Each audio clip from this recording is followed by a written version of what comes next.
పశ్చిమాసియా యుద్ధం ఎఫెక్ట్తో రైతులకు సమస్యలు వచ్చే అవకాశం ఉందన్నారు వ్యవసాయ శాఖ మంత్రి తుమ్మల నాగేశ్వరరావు. మక్కలను కేంద్రం మద్దతు ధరతో కొనుగోలు చేయాలని డిమాండ్ చేశారు. కేంద్ర ప్రభుత్వం పెట్రోల్, డీజిల్ రేట్లు పెంచేందుకు ప్రయత్నిస్తుందని ఆరోపించారు. ఖమ్మం జిల్లా రఘునాథపాలెంలో అన్నదాతల అవగాహన కార్యక్రమంలో పాల్గొన్నారు మంత్రి. సైంటిస్టులే రైతుల దగ్గరకు వచ్చి సందేహాలను నివృత్తి చేయడం కోసం ఈ కార్యక్రమం చేపట్టామన్నారు.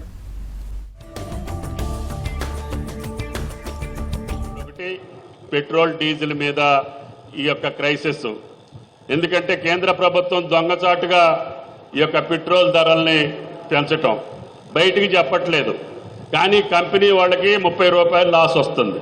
అందుకని కంపెనీ వాళ్ళు బంకులకి డబ్బులు ఇచ్చినా కూడా ఆయిల్ సప్లై చేయట్లేదు. దీనివల్ల రేపు ఇంకా రేట్లు పెరుగుతాయి కాబట్టి అని చెప్పి అందరూ ఒకేసారి వెళ్ళి మీద పడతా ఉంటే హార్వెస్టర్ మిషన్లు కానీ లేదు మన ట్రాక్టర్లు కానీ వ్యవసాయం చేసుకునేటటువంటి వాళ్ళందరికీ కూడా ఇబ్బంది అవుతుంది, మిగతా వాళ్ళకు కూడా ఇబ్బంది అవుతుంది.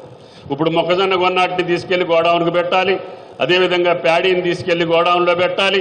వీటినన్నింటినీ ఒక చోట నుంచి ఒక చోటకి మార్చాలంటే ట్రాన్స్పోర్ట్ వ్యవస్థ కూడా నిర్వీర్యం అయిపోతుంది.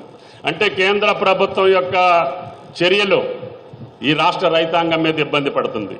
మొక్కజొన్నలకు కూడా మీకు ఒక విషయం చెప్పాలి, ఇతర దేశాల నుంచి మనం మొక్కజొన్న ఇంపోర్ట్ చేసుకోవటానికి కేంద్ర ప్రభుత్వం ఒప్పందం కుదుర్చుకుంది. అది మనకి తక్కువ ధరకు వస్తుంది. ఆ తక్కువ ధరకు వస్తే ఈ కంపెనీ వాళ్ళందరూ, ఇథనాల్ వాళ్ళు కానీ వేరే కంపెనీ వాళ్ళందరూ ఆ మొక్కజొన్నలు కొనుక్కుందాం, మనం ఇప్పుడు మన రైతుల దగ్గర మొక్కజొన్నలు తక్కువ ధరకు వస్తే కొందాం, లేదంటే లేదు అని తట్టుకున్నారు. అందుకనే బయట ఎంఎస్పీ 2400 ఉంటే వాళ్ళు 1400, 1500, 1600కి బేరాలు చేస్తున్నారు. ఎందుకు అంటే కేంద్ర ప్రభుత్వం యొక్క నిర్వాహకం. వాళ్ళు బయట దేశాల్లో ఉన్నటువంటి పత్తిని కానీ లేదు పామాయిల్ కానీ లేదు ఇటువంటి మొక్కజొన్నలు మన రైతులు పండించే పంటలను కూడా దిగుమతి చేసుకోవటానికి ట్రంప్ దగ్గర తలదించినటువంటి ప్రభుత్వం మోడీ ప్రభుత్వం అని చెప్పి మీకు ఈ సందర్భంగా మనం చేస్తున్నాం. అందుకనే కేంద్ర ప్రభుత్వానికి నేను పదే పదే విజ్ఞప్తి చేస్తున్నా, మా రైతు పండించే పంటలను మీరు బయట దేశాల నుంచి తేవద్దు, మేము కష్టపడి పండిస్తున్నాం, మాకు సరైన ధర ఇచ్చి మా రైతు దగ్గర పంటలు కొనండి అని అంటే మొన్న పత్తికి ఒప్పుకున్నారు, ఈరోజు మొక్కజొన్నలకు ఒప్పుకున్నారు, అంతకుముందు ఫామ్ ఆయిల్ మీద ఉన్నటువంటి ఇంపోర్ట్ డ్యూటీని కూడా తగ్గించారు. దీనివల్ల మన రైతులు పండించే పంటలకి మనకి ఇబ్బంది అవుతుంది. ఎంఎస్పీ ప్రకటిస్తున్నారు తప్ప కేంద్ర ప్రభుత్వం ఒక గింజ కూడా మన దగ్గర తీసుకోవట్లేదు. మనం ఎంఎస్పీకి కొనాలంటే రాష్ట్ర ప్రభుత్వాల దగ్గర అన్ని వేల కోట్ల రూపాయలు రాష్ట్ర ప్రభుత్వాలు భరాంచే పరిస్థితి ఉండదు. అందుకని కేంద్రాన్ని మేము డిమాండ్ చేసేది, మీరు ప్రకటించినటువంటి ఎంఎస్పీకి మా రైతుల దగ్గర నుంచి మీరు నేరుగా కొనాలి. పత్తి సిసిఐ ద్వారా కావచ్చు, నాఫెడ్ ద్వారా ఇటువంటి పప్పు ధాన్యాలు, మొక్కజొన్న ఇటువంటివి కానీ కేంద్ర ప్రభుత్వం భరాంచాల్సిన పరిస్థితి ఉంది. దానికి రైతాంగ పక్షాన తెలంగాణ ప్రభుత్వం ప్రధానమంత్రికి డిమాండ్ చేస్తున్నాం.